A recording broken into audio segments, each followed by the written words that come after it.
Well, good evening, everyone. Welcome to this public event organised by SPERI, the Sheffield Political Economy Research Institute. My name's Tony Payne. I'm one of the two directors of SPERI, the other director being Professor Colin Hay.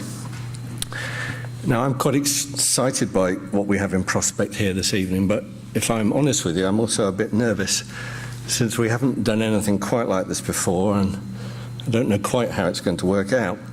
Our idea has been to vary somewhat the format of an eminent figure giving a lecture and answering some questions at the end, and to try instead to set up a bit of a dialogue, a conversation, in fact, via which some important contemporary ideas about political economy can be articulated in a perhaps slightly more relaxed, or at least somewhat different fashion. So the notion in our minds is that you're not in a lecture theatre or a big auditorium, even though I know that you are, but rather that you're in someone's living room, that it's late evening, not just after 6 o'clock on a wet night, and that the liquid in the glasses on the table isn't water, which I fervently hope it is, but rather a good and very clear malt whisky. So we'll see if it works, but please help by playing along with the game that that's the kind of event that we're putting on. And I want now to introduce our two conversationalists. You've come along tonight because we promised you Professor David Marquand in conversation. But as you'll see, we have two people on the platform, and our other guest is every bit as distinguished a political economist as David. So in one sense, we've been very unfair in not giving him full billing. But he's chair of SPERI's International Advisory Board, and so we can, I hope, get away with using and possibly abusing him in this way. Anyway, I'll come back to Andrew Gamble, for that is who it is, in just a moment. But first, let me tell you a little bit about David Marquand. David was born in Wales in the mid-1930s into a political cum academic cum journalistic family. His father was a minister in the post-war Attlee government. David went to Oxford and then, in his own phrase, at the absurdly young age of 25, became a leader writer on the then Manchester Guardian. He later became MP for Ashfield in Nottinghamshire for the years 1966 to 1977, when he resigned to become chief advisor to his political mentor, Roy Jenkins, when the latter was appointed president of the European Commission. David later entered academic life in the 1980s and worked successively as a lecturer in politics at the University of Sussex, and then as professor of politics at the University of Salford, and then at this university, before working for the final years of his career as principal of Mansfield College, Oxford. But as I'm sure you'll see tonight, David has never really left politics. He was a founder member of the Social Democratic Party, the SDP, going on, I believe, but deny this if you want, David, to rejoin the Labour Party after Tony Blair became leader, although then in turn going on to become a trenchant public critic of New Labour. He also wrote an article in The Guardian in 2008, which was seen by some as being perhaps surprisingly complimentary about the then new leader of the Conservative Party, David Cameron. It'd be interesting to see whether that comes out and what David now feels about that piece. But most importantly of all, in a university context, once David started writing books, he's never stopped. He has 9 major books to his name and has edited another 8 books. And I want now just quickly to read you the titles of his single-authored books, because they'll give you not only the flavour of his mind, of the issues he's interested in, but they also attest to his extraordinary commitment to scholarship and debate over a long career. Starting in 1977, they are as follows: Ramsay MacDonald, a biography; Parliament for Europe; British Politics and European Elections; The Unprincipled Society, The Progressive Dilemma, a phrase which has come to be associated with David; The New Reckoning, Capitalism, States and Citizens; decline of the public, the hollowing out of citizenship, Britain since 1918, the strange career of British democracy, and most recently, just last year, the end of the West, the once and future Europe. It's quite a list. David, we're absolutely delighted to have you here. But sitting with David and about to engage him in conversation is Professor Andrew Gamble of the University of Cambridge. Now, as I said earlier, because I know him pretty well, and you can do this with close friends, I'm not going to give Andrew the same lengthy build-up I gave to David, but I am going to list some of Andrew's most distinguished publications over the last 30 years so that you can see again his wide range of interests and his similar extraordinary intellectual productivity. Andrew has written The Conservative Nation, Britain in Decline, The Free Economy and the Strong State, Hayek, The Iron Cage of Liberty, Politics and Fate, Between Europe and America, The Future of British Politics, and then published in 2009 and a brilliantly concise account of the crisis that we are all living through, The Spectre at the Feast. So Andrew is another legend in political economy.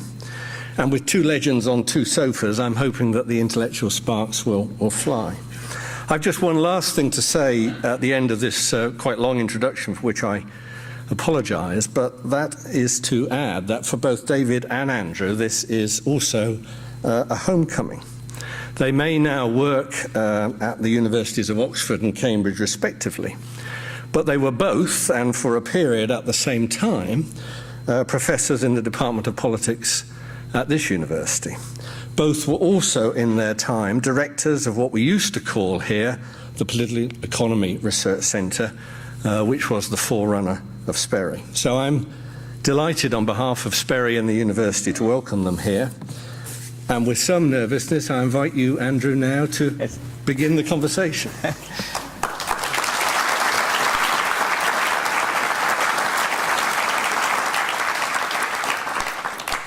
Well, thank you very much, Tony, and it's a great pleasure to be here.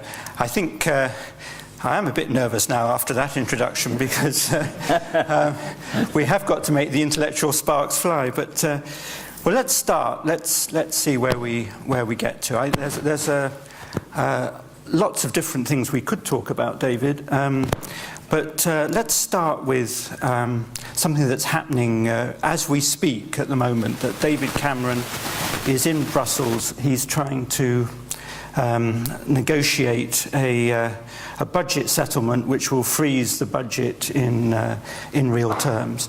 This is occurring against a background of a lot of talk about, is Britain heading for the exit in Europe, against all the problems that exist currently in the Eurozone, an increasingly assertive Eurosceptic wing of the Conservative Party and the Labour Party sounding much more Eurosceptic than it has done for a considerable time.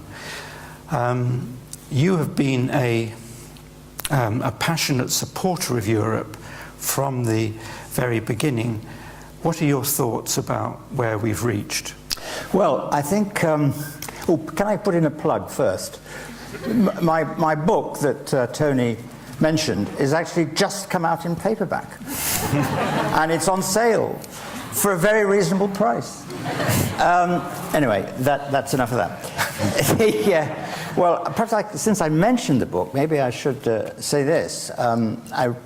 It was actually published May last year. It was, of course, written before. It was fairly pessimistic. Then I had to do a new preface for the paperback edition, which was somewhat more pessimistic. That was written sort of after some of these horrors had happened. When I looked at it just the other day, I thought, my God, this is wild, rampant optimism. The thing is getting worse and worse and worse. I want really to say three things in response to you, Andrew. They're slightly tangential. First thing is, I think the crisis is very deep, of course. I think the possibility exists that one or two weak sisters might actually leave the euro. I don't think it would be a good thing if they did, but I think Greece might, and possibly Portugal.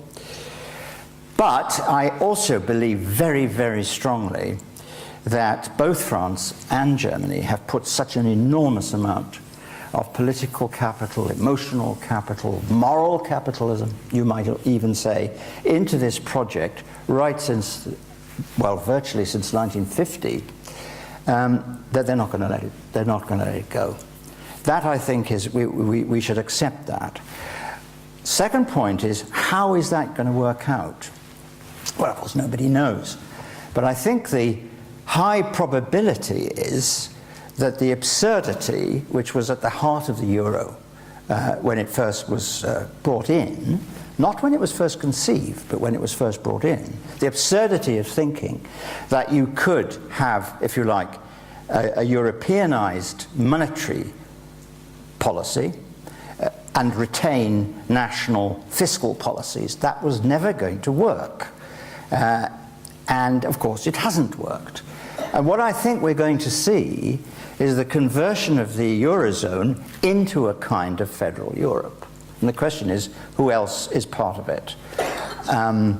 I think myself that most of the countries, I mean, David Cameron keeps on talking as though there was a huge mass of countries outside the Eurozone desperately waiting for a British lead to smash the thing up. That's not the case.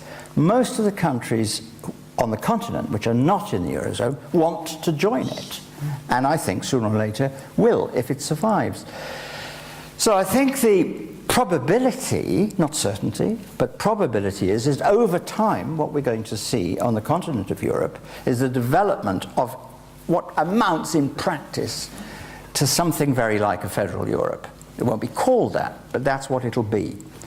And that then poses the third question, which you started off with, Andrew, about Britain and the exit.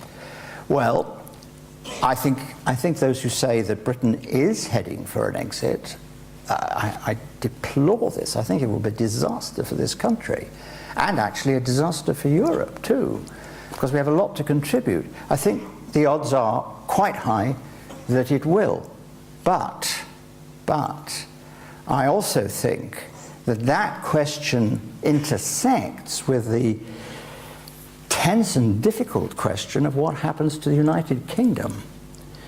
We talk about Britain as though it was a single country. It's not a single country. It's never been a single country. It's always been a multinational country. And I think if the United Kingdom did leave the European Union, Scotland would then leave the United Kingdom. Not straight away, but sooner or later. And if Scotland left the United Kingdom, as Tony said, I was born in Wales, and I probably still, I don't have a Welsh accent, I know, and I can't speak Welsh to my regret, but still, I feel more Welsh than anything else. I think the Welsh are never going to be happy to be left behind by the Scots. It's part of the history of this whole devolution thing. The Scots demand it, and the Welsh think, well, what about us then? Scots have certain powers. The Welsh say, well, perhaps we can have these powers too. And gradually they do. And I think if Scotland left the United Kingdom, which I think is quite likely to happen if Britain leaves the European Union, I think Wales would leave too. So what would be left? What would be left would be England and Northern Ireland. A very strange place indeed. And I think that needs to be brought into the discussion because they're treated as two completely separate things, and they're not separate things. Yes. I mean, there is this sense, isn't there, that the United Kingdom is unravelling at both ends, both the European project, which, I mean, next year it'll be the 40th anniversary of our entry into the European Union. Obviously, the union with Scotland has lasted a lot longer than that. But the sense that both these unions, which have defined British politics in the last for a long time, that both of them could be unravelling in the next few years, and we could see a quite different configuration in the next few years? Yes, I think that's quite possible. And of course there's another dimension to it too. Part of the myth of the British political class is that we're a special country. I thought we won the war and they didn't and so on. But not just that. Also we have this very important relationship with the most powerful country in the world. Because we speak the same language and they after all were a British colony once upon a time and so on and so on and so on. Well, I think it's actually a very strange paradox in American politics going on at the moment. The Obama people aren't like that. Some of them are, but a lot of them are not.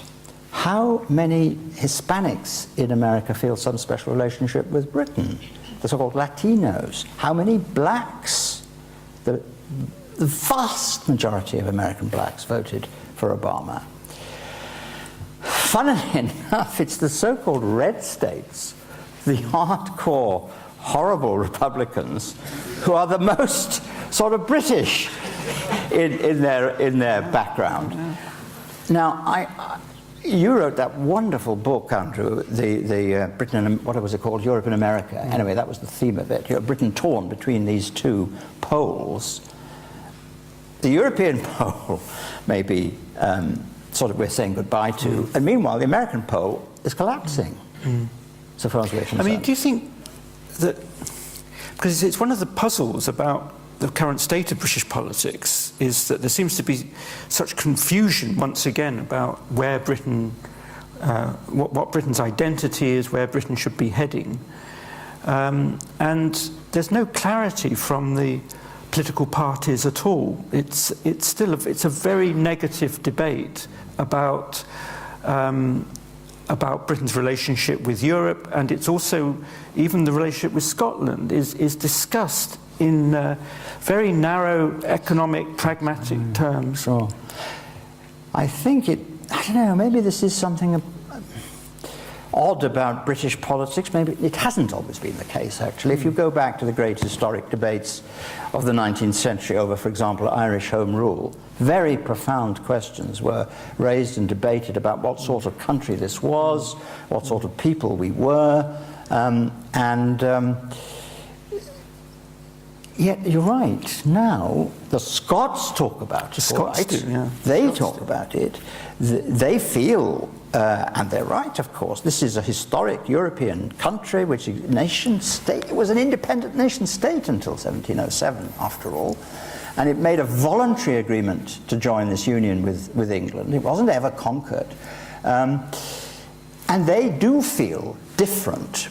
And I think part of the reason is a sense that somehow Britain, or the United Kingdom, is becoming tedious and boring and also very right-wing. I actually had talked to a rather strange meeting for me. Out of the blue, I was invited to talk to the London branch of the Scottish National Party. It was a very odd occasion. They were very nice people. They were terribly learned, actually, and perhaps rather Scottish, because they talked about Hegel all the time. But I couldn't quite see what that had got to do with it. But anyway, a young guy there said to me, look, he hadn't said anything while all this talk about Hegel was going on. And then he said, look, for me, it's very simple. I think British politics are sunk in a kind of swamp. It doesn't seem to make any difference whether it's Conservative or Labour. It wasn't as if, I mean, the Conservatives are worse than Labour, but it's not as though the Labour Party, the Labour government of the new Labour period was particularly wonderful either. I think we can do better in Scotland. We are a social democratic nation. We have a social democratic culture. And so why not have a go? And I have to say, I found it very difficult indeed to answer that. I was going to ask you, I mean, would you actually regret if Scotland left the United Kingdom? If Wales left too, then I wouldn't. Okay. Good Because the Welsh have got a social democratic culture. In fact, they're slightly more left-wing than social democratic. No, sorry, that's... Okay. And in relation to the European Union, do you think that... I mean, you say that you would be very much against Britain leaving the European Union, but do you think it would matter if Britain left? I mean, given that we've become so detached over the years, would it really matter if we were now outside? It's a very tough question, actually, if you think about it seriously, isn't it? I think that, well, I change, you know, my moods go up and down depending on what I've had for breakfast, I suppose, as much as anything else. But I suppose I feel, well, a bit of me feels, if we're going to be like this, sulky, grudging, not really accepting that we're part of it, looking at it entirely in terms of cost-benefit, we put this in and we want to get that out, basically trying to be free riders, which is what I think we are doing economically, on the rest. If that's what we're going to be, well, we might as well leave. What's the point of being in? On the other hand, I suppose another bit of me says, well, this is actually a European country. We do not inhabit a sort of rock in the middle of the Atlantic like St. Helena or somewhere. We are actually part of this continent, whether we like it or not. It's a fact of geography. It would mean a big rupture, actually, in our tradition and our history, which I think would be much more painful than it would appear to be at first sight. After all, we didn't go in at the beginning. We didn't go in at the beginning because of all sorts of reasons, some of which were not so stupid. Then Macmillan came to the conclusion that actually the Europe of the Six was going to succeed, which a lot of people had thought it wouldn't. But by the late 50s, early 60s, it was clear it was going to succeed. And Macmillan then decided we'd better join. And it wasn't our fault that we didn't join. It was de Gaulle's fault. So the first period from up until 1973, from the foundation of the whole thing in 1952, the coal and steel community, partly it was our doing and partly it was de Gaulle's doing. So I think we have actually what I think we have an ambivalent sort of love-hate relationship with the continent of Europe, actually. A very large number of British people actually own houses in France. I do. Tony Payne does. Our former colleague Pat Side does. I mean, the place is littered with English people. And it's true that some of them live in a very strange Anglophone ghetto and never speak to the French, but not all, by any means. And a lot more live in Spain as well. Peter Lilly has a house there too. Peter Lilly in Spain or in France? In France. Oh, right. Oh, well. Do I want to sell my barn? No, so I think it is, I don't know. There's a sulk about it all. I think that's it. And I think sulks are bad for you. Very bad, particularly if they've lasted for 40 years. There is I mean, I've been reading Hilary Mantel's books on Thomas Cromwell recently. Yeah. And I mean, actually, one of the very interesting things about that is the very strong drive towards supremacy, the English supremacy over the church, and the way in which, I mean, the way in which that became hardwired into the culture, and the rejection of the universalism of Europe, which was represented at that time by the Catholic Church. I mean, that, you still hear that in so many arguments today. You hear it in the arguments about the votes for prisoners and so on. And it's this argument that the English Parliament should be sovereign and should decide and should not be bound by any external power. And that's exactly what Henry VIII and Thomas Cromwell fashioned. And there's an interesting sidelight on that. the Church of England is actually quite unique because it's both Catholic and Protestant. Yes. And I've also been reading Hilary Mantel, actually. God, that works of total genius, in my opinion. But anyway,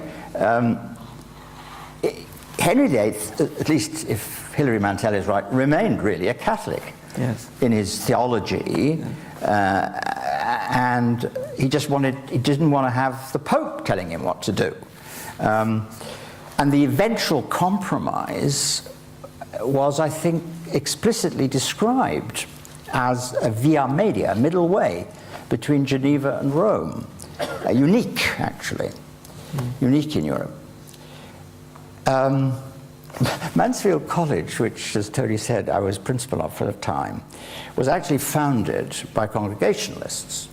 And one of the statutes say that it has to have a chaplain from the Reformed tradition. The Reformed tradition does not include the Church of England. It's not really Reformed. It does include the Scottish Kirk. Yes. And it does include, of course, the Dutch Reformed Church. Yes. Now, maybe this has got something to do with the Scottish attitude towards Europe. Yes. Calvinism is European. Yes. Yes. And of course so is Catholicism, which is the other main religion in Scotland. Yeah. So maybe that is something to do with it. I never thought of that before. Well, let's go on to another big topic, which is the financial crisis and the politics of austerity. I mean, it's 4 years now since the financial crash, and it's become increasingly clear that this wasn't just a small event, but it's clearly an event which is defining a whole era now of economics. I just wonder if you'd like, you've written a lot about this, David, whether you'd like just to reflect on what you think the main features of this period are now that are developing in political economy in the wake of these events. The trouble with you, Andrew, is that you keep writing books which tell me what to think. and your book on the Spectre, which I thought was a brilliant book, sort of lived with me ever since. And you said a very interesting thing in that book, that you can have crashes, and crashes happen periodically through the history of capitalism, and they're nasty while they last, but people pick themselves up. But crises, I seem to remember you saying, are different. Crises only happen infrequently. And what crises do is to shuffle, to use a phrase of Tony Blair, to sort of shuffle the kaleidoscope in ways it can't be predicted. And the thing that I find bizarre, actually, about the present crisis is that, because it is a crisis, not just a crash, is that whereas the Great Depression, the crisis that started with the Wall Street crash in '29 and went on deep into the 30s, that crisis led to very dramatic departures from the pre-crisis orthodoxy. In Germany, in a very unpleasant way. In the United States, in a rather attractive way. Actually, even Britain, often thought of as sticking doggedly to the old orthodoxy, even Britain didn't, as a matter of fact. Britain went off the gold standard. Britain abandoned free trade, set up the sterling area, and had imperial preference. Big departures from the previous century and more of British economic policy.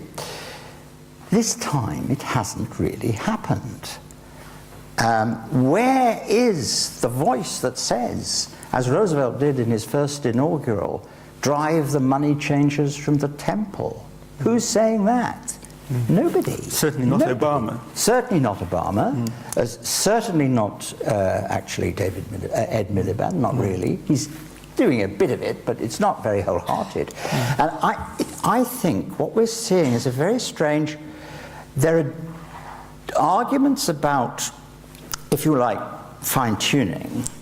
The conservative, the coalition government's approach is basically that of the pre-Keynesian orthodoxy, trimmed up a bit. and the Labour opposition, not totally wholeheartedly, is basically adopting a Keynesian approach. But it seems to me that these differences are much less great than they seem. Because what strikes me about the two major parties, and actually the Lib Dems as well, is that they wish to take different routes to the same destination. And that destination is business as usual, pre-crisis business as usual.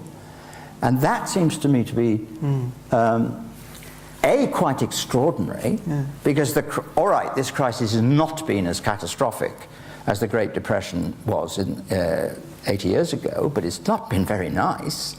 And B, it's extraordinary because it betrays a very strange lack of political imagination, which particularly seems to be worrying as somebody who's on the left of British politics.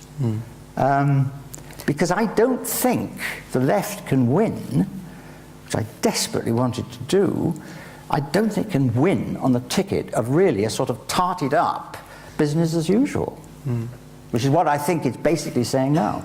It does seem very surprising, doesn't it, that I mean, the shock has been so severe, and yet market fundamentalism has not been that damaged. No. It's still, the arguments are still put as though the events of 2008 had not been. I reread, well actually it didn't reread, no, that's a lie. I read for the first time fairly recently Hayek's Road to Serfdom. I also read your book on Hayek, so to tell me what to think about the Road to Serfdom, but that's by the way. It's a marvelous book. It really is. I mean, I disagree with it. Page after page, I was saying, no! But you know, it's utterly brilliant. It really is. It absolutely crackles with intellectual excitement and a kind of savage contempt for his enemies. Yes. Later on, he became a bit more pompous and sort of Germanic. But that book is a great, great book. It's a much more...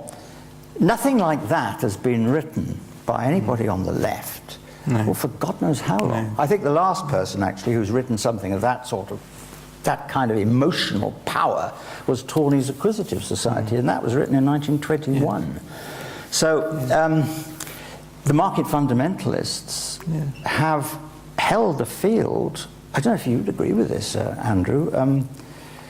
It's a slightly, if you like, idealistic view of how political change happens. I mean, putting the importance on ideas rather than on structures. But it does seem to be part of the problem is that nobody on the left has had the imagination, the genius, to counter market fundamentalism in a really fundamental way. Yes, of course, there's a lot of kind of people complaining about it and saying how horrible it is and how cruel it is and so on. But there's got to be more than that. Yeah. And clearly, I mean, I think when you say everyone wants to return to business as usual, you're putting your finger on something which is very important, namely that nobody can actually, in the conventional political universe, nobody can imagine a political economy which doesn't deliver growth. And yet, it's precisely the problem of growth, which, and whether we can rely on growth in the future in the way that we've relied on it in the past, which seems to me to be put in question by this crisis. And I think you've written about this too. I do think that. I say it very hesitantly because, I mean, I suppose in one, I'm not an economist, you see. I mean, Andrew is a sort of economist.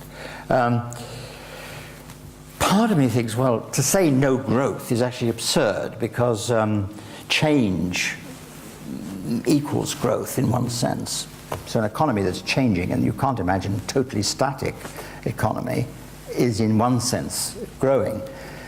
But what I do think, though, very, very strongly, is that the green critique of if you like, the kind of economic growth that we've been having, or not all through my lifetime, but certainly all through my, well, really since 1950, when I was about 18, all that time we've been having a particular model of growth, and that can't go on.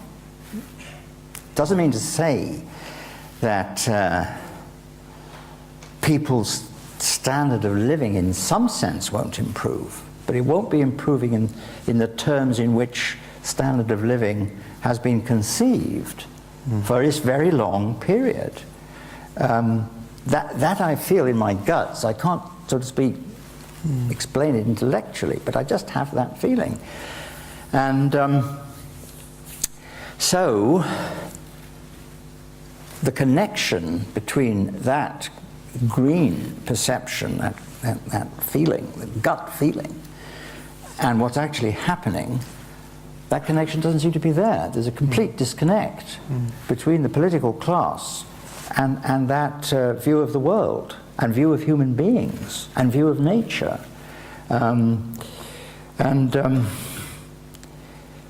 You know, what the conventional politics is doing, the business as usual people are doing, and say, well, you know, we can have a few wind farms, and we can have electric cars, this and that, but I don't think that's getting to the heart of the matter.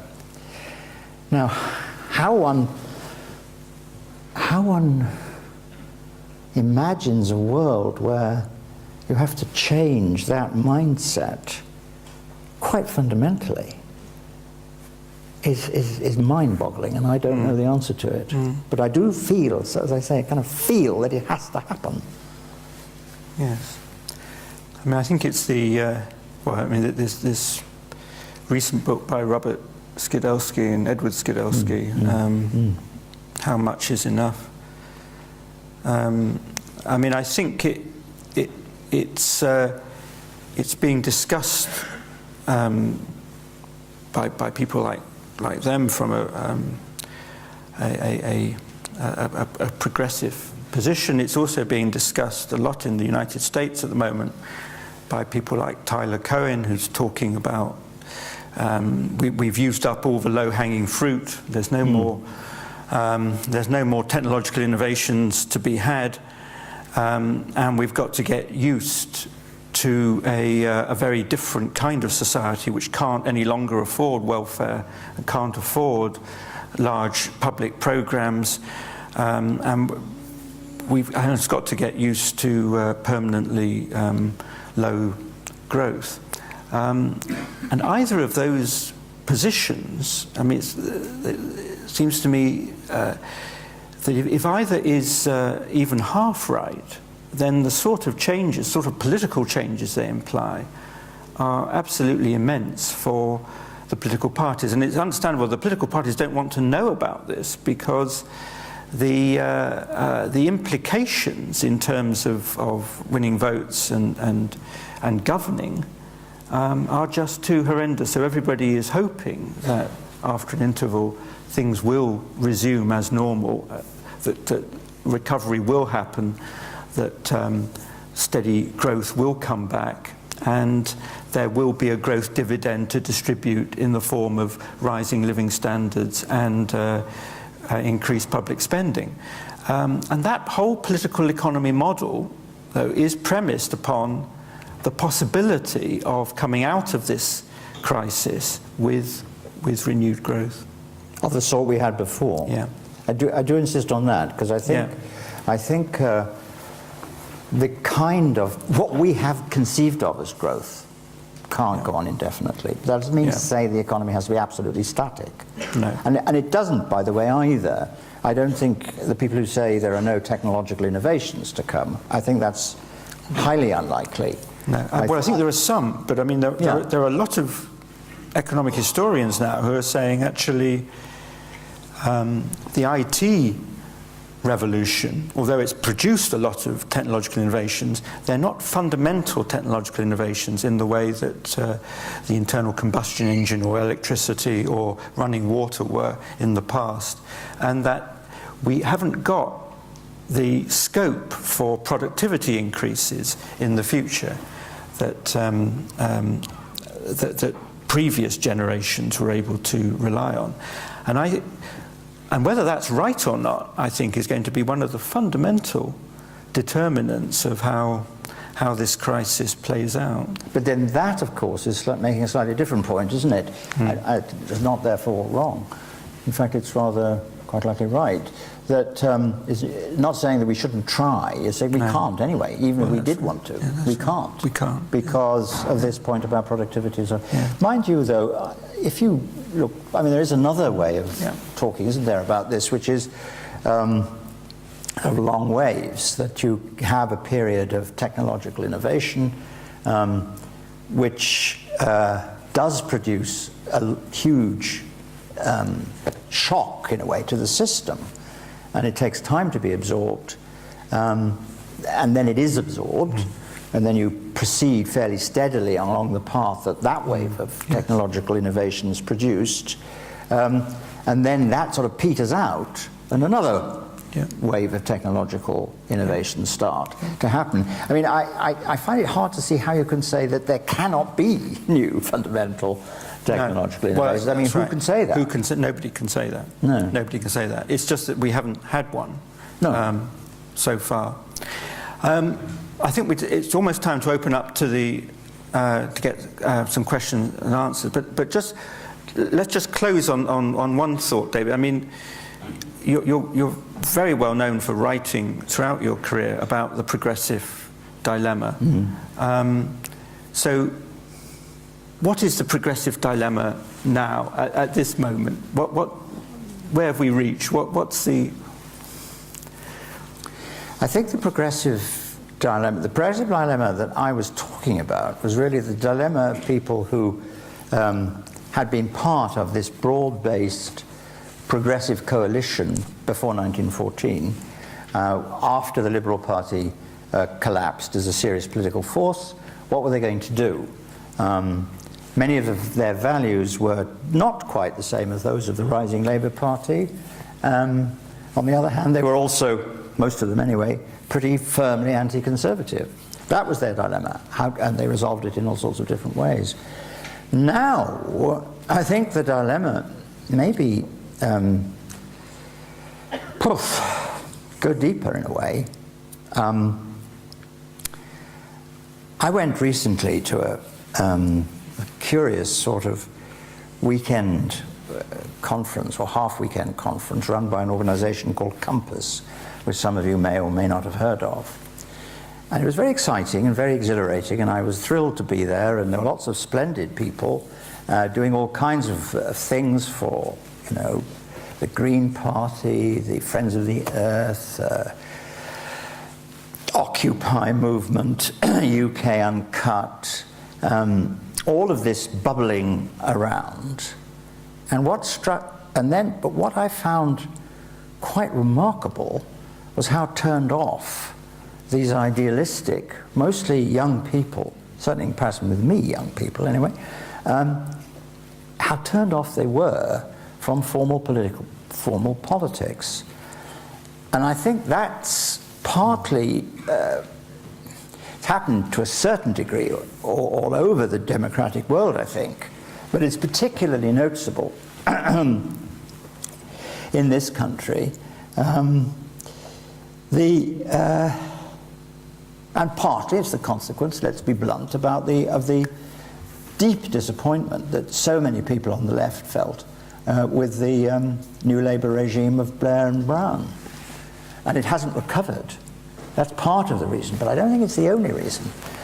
So maybe the dilemma, the progressive dilemma of our day is how do people who are progressives, how do they relate to the formal political process? Because I love UK Uncut. I think these are great people. I love the London Occupy.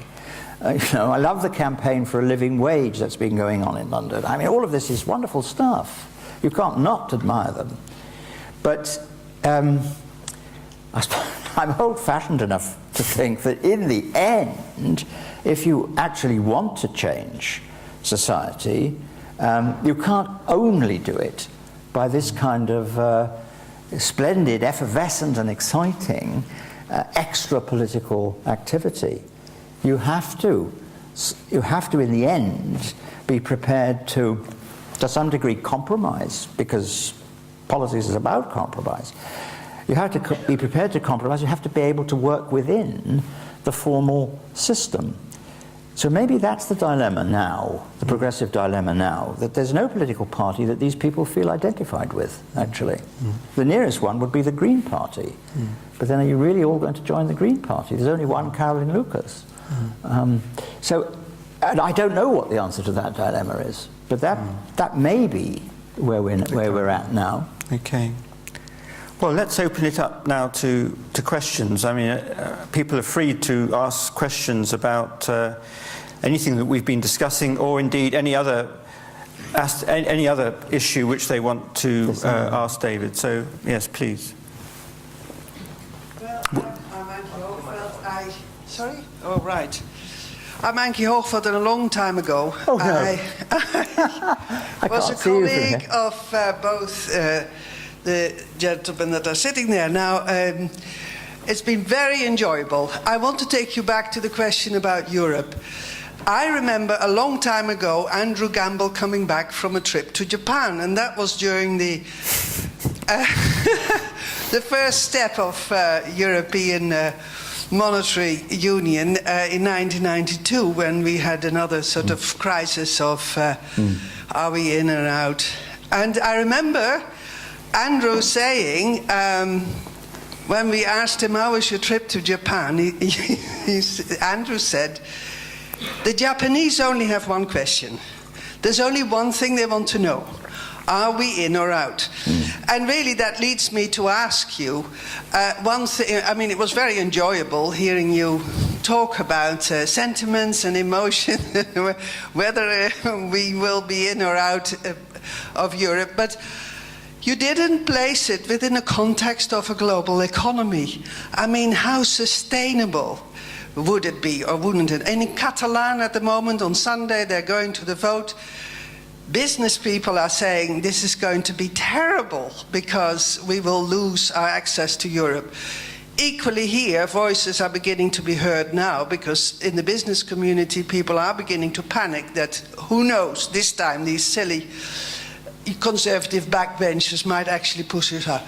So why did you not place this within the context of a globalized economy? Okay, and we'll take one or two questions and gather them up. Write down these. I'll forget. So that's the globalized economy. Please, over there. Over there. Yeah. Oh, sorry, there's someone there. Yes. I think that was very interesting. In terms of, you talk a lot about progressive dilemma, and you addressed the decline of the Liberal Party sort of after the First World War. I wonder what your views are the Liberal Democrats now, as they are going to go through a much wider decline now, rather than just political difficulties, and what do you feel is the contribution of third-party politics going to play in the next sort of 15 to 20 years? Thank you. And the third one, there was someone over here. There's someone back there. Yeah. Then we'll have another round after that. Yeah, please. When the young Scotsman asked you what's wrong with British politics, why didn't you reply, there's nothing wrong? It's just the pragmatism that the British have, that the English have, rather, that they never resorted to political extremism. They're rational. They never do what? They never resorted to political extremism. And that is simply them just being rationally patriotic and pragmatic about their policies. Okay.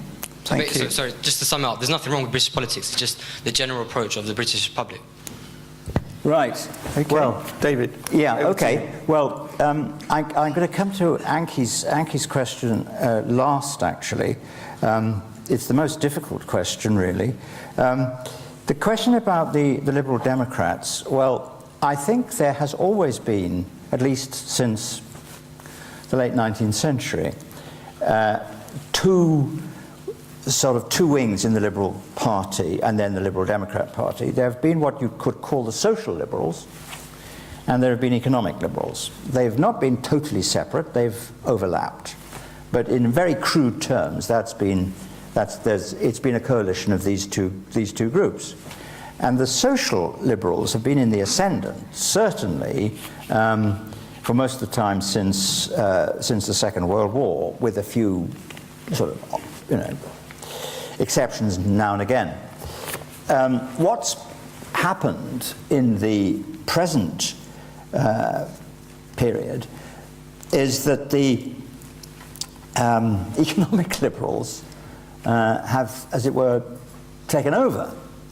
The so-called Orange Book liberals. If you read the book written by David Laws, who is the most potent and powerful and vociferous and impressive of what I'm calling economic liberals, it's perfectly clear that David Laws just hated the Labour Party. They didn't want to be part of a coalition with the Labour Party. He wanted to be in coalition with the Conservatives on a broadly economic liberal project. The social liberals don't know what's happened, don't know what's hit them really. It's been quite horrible for them. They've hummed and hawed, they've tried to do this and that. Vince Cable is clearly really a social liberal, although he also contributed to the Orange Book. And they, in a way, they've lost the plot, it seems to me. Now, the future of the Liberal Democrat Party, I think, is going to depend on how that struggle plays out. And I don't know is the only honest answer to that question. I don't see how you can know really how it's going to play out. But I imagine that the Liberal Democrats will do badly in the next election. They won't do as badly as people think, I suspect, but they probably will do badly, and it partly depends on who survives. So, but the battle is open, I think, now. And in that respect, we've seen a rather remarkable, so to speak, you might almost call it a counter-revolution in the liberal/liberal Democrats, because they've been on the social liberal thing for a very long time. That was certainly David Steele, and broadly speaking, not totally, it was Joe Grimmond, and it was most of the leading people in the Liberal Party, and then the Liberal Democrats. That's why it was so easy for the Social Democrats and the Liberal Democrats and the Liberals to merge in the way that they did. So that, I think, is an open question. It's a very interesting question, but I don't know the answer to it, I'm afraid. We'll have to wait and see. On the question about England and England's extremism and pragmatism and being the difference between the English and the Scots, I think that's what you were really getting at. Yes and no. I think most Scottish people would rather resent being told that they're extremists and not pragmatic. I'm not sure that that's true. I think the difference is that England is actually a very strange place. Very, very strange. I don't know what the position is in Sheffield now, but when I was living in Sheffield, and before that on the edge of Greater Manchester, it occurred to me that the political culture of the north of England was rather social democratic too. It's actually the south of England who are the problem, and where I now live. So I don't think there's this huge difference in political style and culture and so on between the English and the Scots. What I think is true about them, I think the Scots are much. I mean, it's one of the reasons I like Scotland and Scottish people so much. They're very argumentative, and they go at it. They're not. They don't. There's no sort of messing with the Scots. They get it. It's a real fight, and the English get embarrassed a little bit about arguments. The Scots like arguing about politics. They like arguing about religion. They like arguing about political philosophy. The English regard it as being a little bit sort of not quite genteel, but a bit sort of. So that might be a difference of style. Anki's question about the global thing. Well, that is, you're quite right. Why didn't I say it I don't know, because I didn't think of it. But anyway, I'm sorry I didn't, and I'm very glad that you've raised it, because it is obviously a crucial question. I think there is, amongst the conservative Eurosceptics, at least the most vociferous of them, a sort of vision. It's not always articulated very clearly or well, but there is a vision of how a Britain outside Europe could fit into the global economy which is developing. There was a brilliant article the other day in the Financial Times by Peter Mandelson, who said, and I think this is broadly right, their view is that Britain should be Hong Kong. Britain should be to Europe what Hong Kong is to China.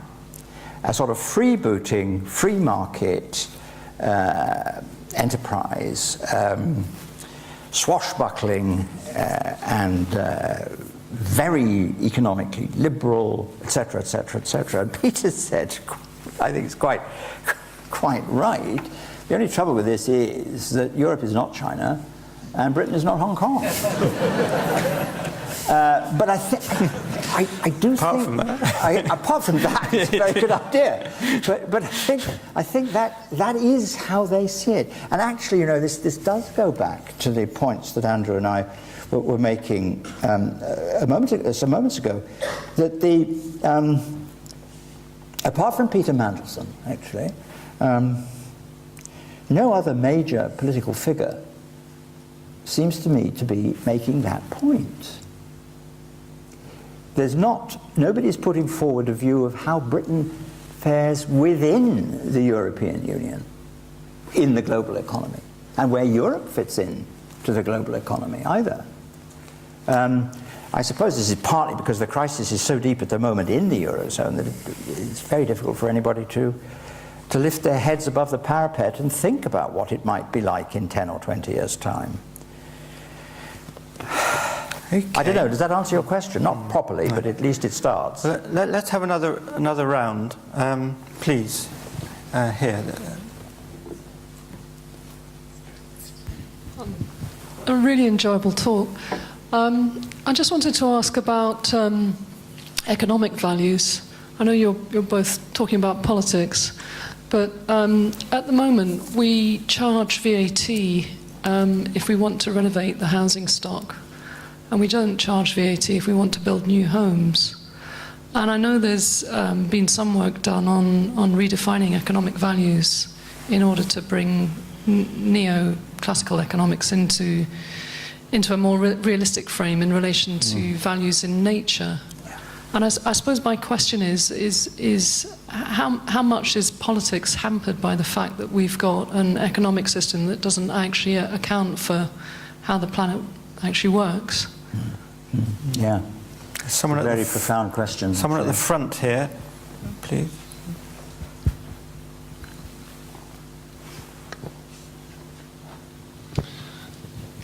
David, if the UK leaves the European Union, and if, as you say, surviving as independent nation states within this emerging global economy that we've been touching on is simply untenable, should England, the UK, join Alaska and Hawaii and become part of the United States?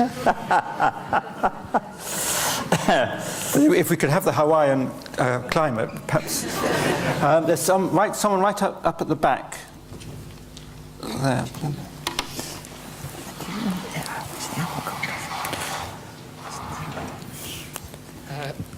You've spoken a little bit about disillusion with politics. You mentioned that the London SNP are, and well, as a Scot myself, this is a sentiment I agree with to some extent. You mentioned that Young Compass members are also quite annoyed with the way things are, and so this is a point I wanted to return to. So basically, why are people so disillusioned with politics? You did touch on this a bit, but I wonder if I could push you for some more information.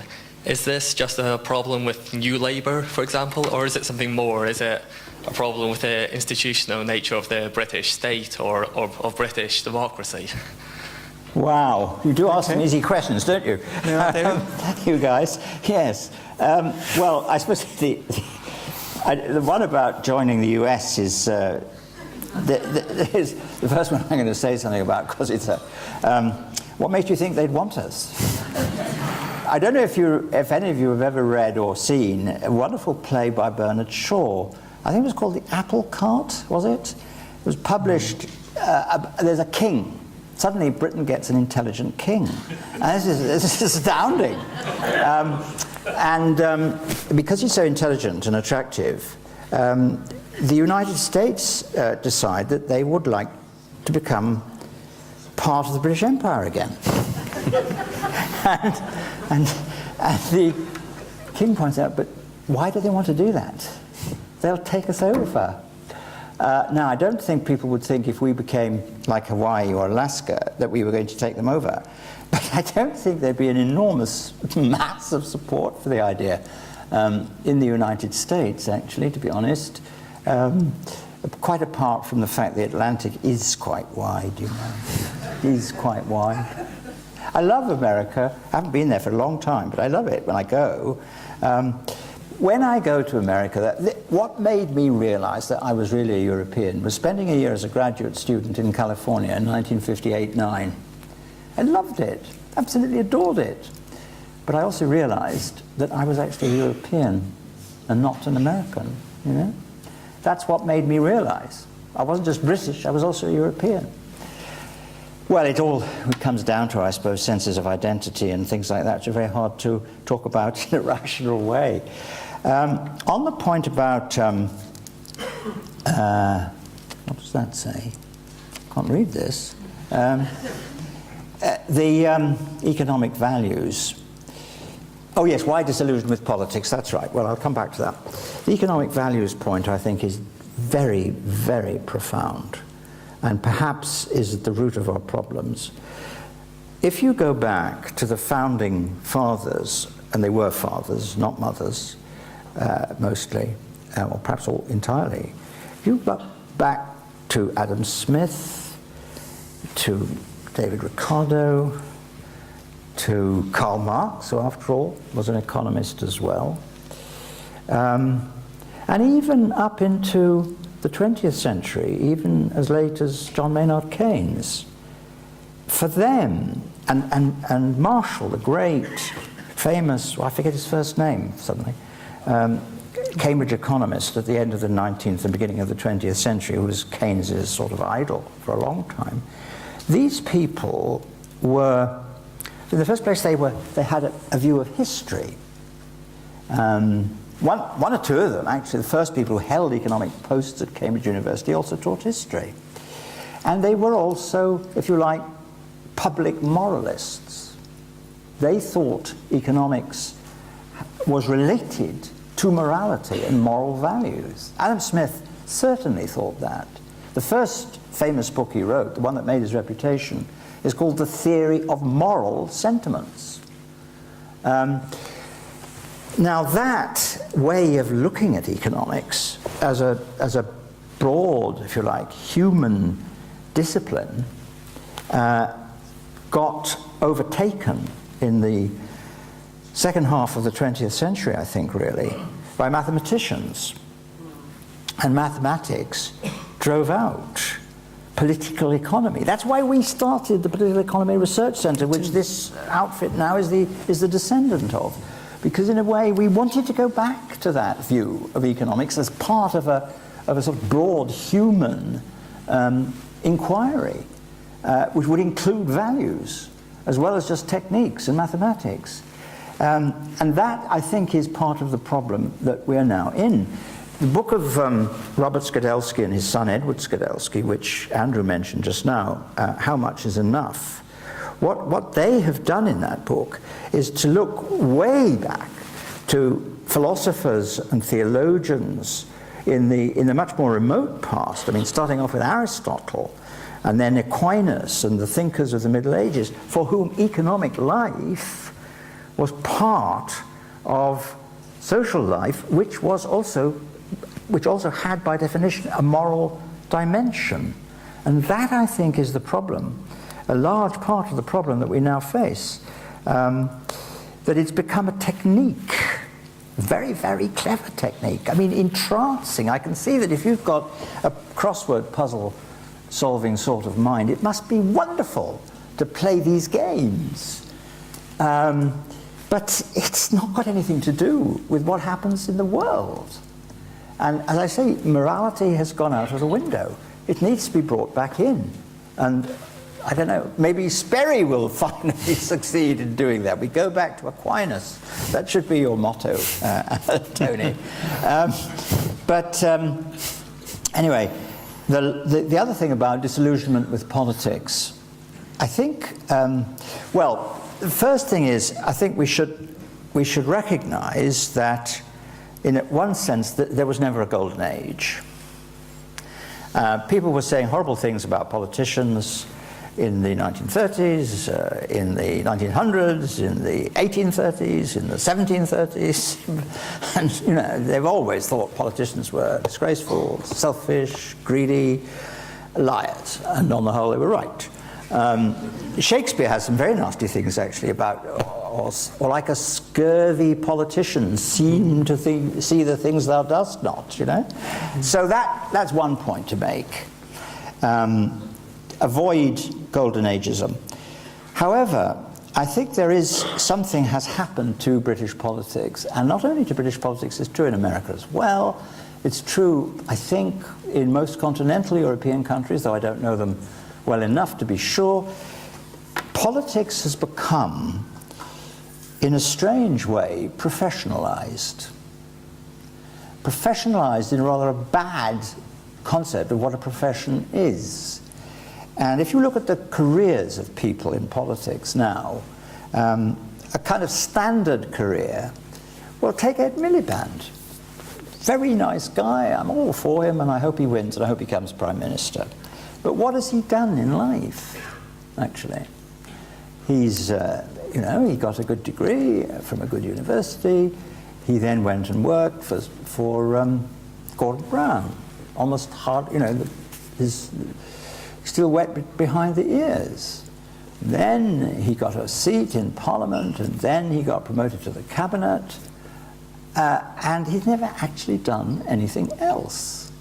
And the professionalization of politics has meant that it becomes, partly it's the pressure, the absurd pressure on members of Parliament to be totally dedicated to parliamentary politics and nothing else.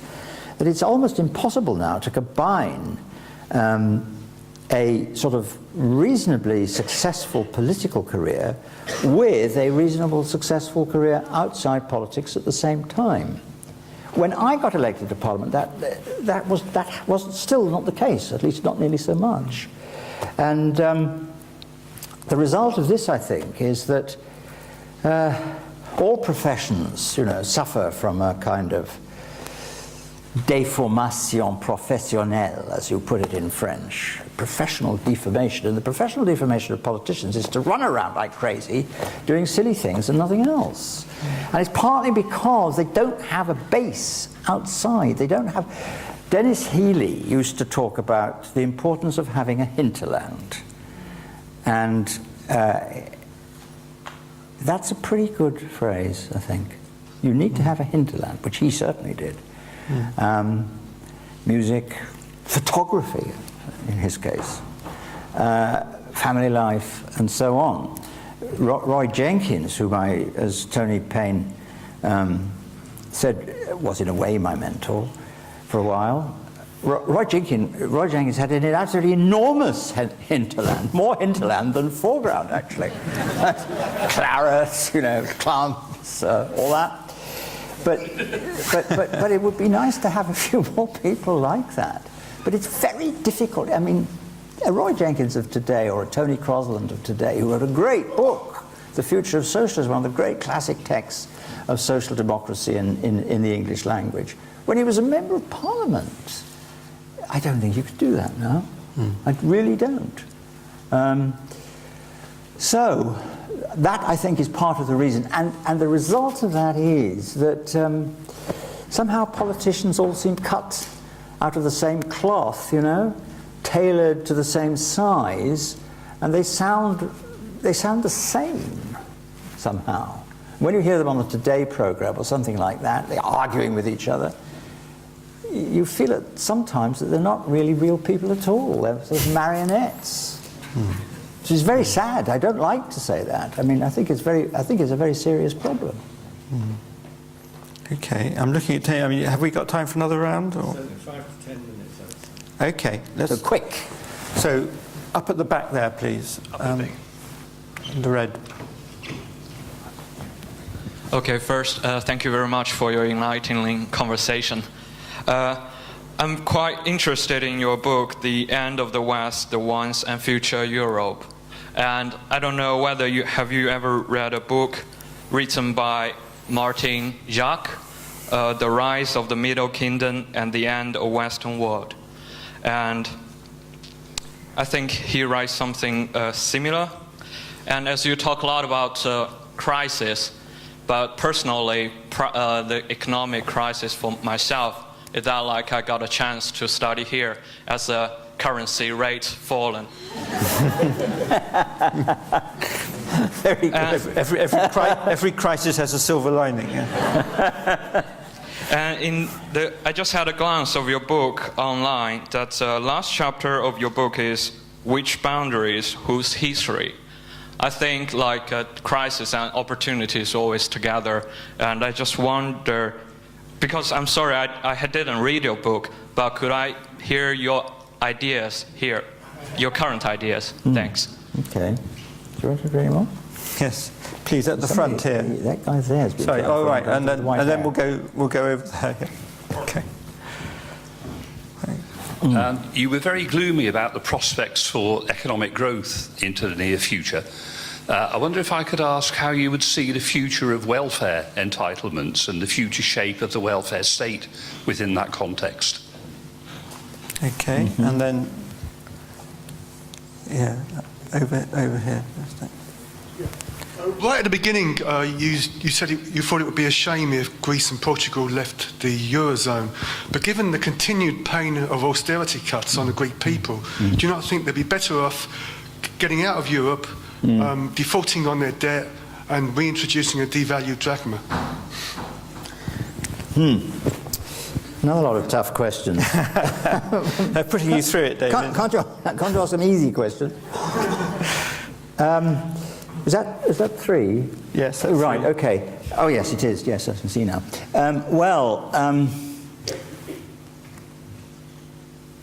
I think the pain of the kind of devaluation that would happen would be pretty great. You know, I'm taking the last question first. People talk as if devaluation is always, quite easy, but it could be quite precipitate if you imagine going back to the drachma, or whatever I can't remember what the Portuguese currency was. It wouldn't be pleasant either. What I do think, of course, is that the problem, I disagree very deeply, and I say that actually in the book that the guy at the back was kind enough to mention. I think that what you might call the Germanic concept of the problem of the Eurozone and so on is deeply flawed. I mean, I don't want to sound anti-German, but perhaps I am going to be anti-German, just a little tiny bit, or anti-Angela Merkel, who isn't, of course, Germany. I get the feeling, you see, that what really deep down, when she talks about this famous Schwäbische Hausfrau, we Germans, we took tough decisions. We had to go through some painful austerity under Schröder, actually. And we've come out the other side, and we've been rewarded for our virtue. And why can't these wretched people in southern Europe be like us? Well, the answer is they're not. And, pluralistic. Europe is extraordinarily diverse and very pluralistic, and it's simply not credible that the entire European continent are all going to be suddenly German. And by the way, it wouldn't be a terribly good thing for Germany if they were. Very few Germans seem to recognize, I mean, obviously people who know about economics do it. There's a very, very good German commentator in the FT, Walter Munchau, who's superb on this point. Germany has, of course, been the great beneficiary of the euro because it's enabled, basically they've had an undervalued currency. And that's why they've done so well. If the euro broke up and Germany left the Deutschmark and went back to the Deutschmark, it would shoot up in value. And what would then happen to these great German surpluses? It wouldn't be good news for them at all. So I'm not really answering the question, am I? Basically, I think the answer to it is if they left and devalued and defaulted, it would be just as tough as being in, despite the far too exaggerated form of austerity that's been imposed on them, basically by the technocracy of Brussels and the technocracy of the European Union as a whole. Second point, now, the end of the West and all that. No, I haven't read the book by Martin Jakes. I'm a great admirer of Martin Jakes, actually, but I haven't read that book. What I was trying to say in The End of the West was that we Europeans have thought of ourselves, and indeed the Americans have too, as being progressive, rational, modern, and productive, facing an East which is none of these things. And that's been our mindset for a very, very long time. Not always, of course. If you go back to the 18th century, late 18th century, the Chinese viewed Europe with contempt, viewed England with contempt anyway. There was a famous mission from England to Britain to go and see if they could have trade with China, and the Chinese said, well, we're not very interested, we have no need for anything that you make. Go away, you silly little people. And of course, if you go back to the earlier times, to say the beginning of the 18th century, then China and India were both richer than Europe. But of course, in modern times, that hasn't been the case. And Western imperialism changed the whole map of the world and the whole way Europeans have looked at the world. And what I was trying to argue in that book, and what I believe very, very strongly is, we have to stop thinking in that way, because it's profoundly out of date. It was never true really, and it's certainly not true now, and that means we have to conceive of global politics and global political economy in a different way. Now, in a way, I think that lesson is now being learnt, probably in most of the foreign offices and treasuries and prime ministerial offices of Western countries. But I don't think it has really yet quite sunk in to the broad mass of the population. That's hence the title, The End of the West, really. The point about welfare, I think the only honest answer to your question is I just don't know how this would pan out. I think this is one of the really big questions that people of a broadly green outlook have got to think through. And I'm afraid I don't think if you like, the Green Party, the Green Movement is doing that nearly enough yet. How you can imagine being a welfare society, perhaps rather than a welfare state, a welfare society in a world of finite resources and a totally different kind of economic growth. I don't know the answer, but I do think it's a big, big question. So I'm ducking out. And not quite as verbosely as usual either. Okay. Well, I'm sorry we didn't have time for all the questions, but Tony will now wrap up. Yes, I just want to wrap up and thank David and Andrew. I thought that was an extraordinarily rich exchange from which we'll each take different things. I've got to go back to Aquinas. I've got to start speaking more French to my neighbours in France. And we'll all take lots of different observations and thought-provoking and rather nagging ideas from that exchange. I want to thank Andrew, as you saw, was much more than just the interrogator. Old friends, nice to see them both back here in Sheffield.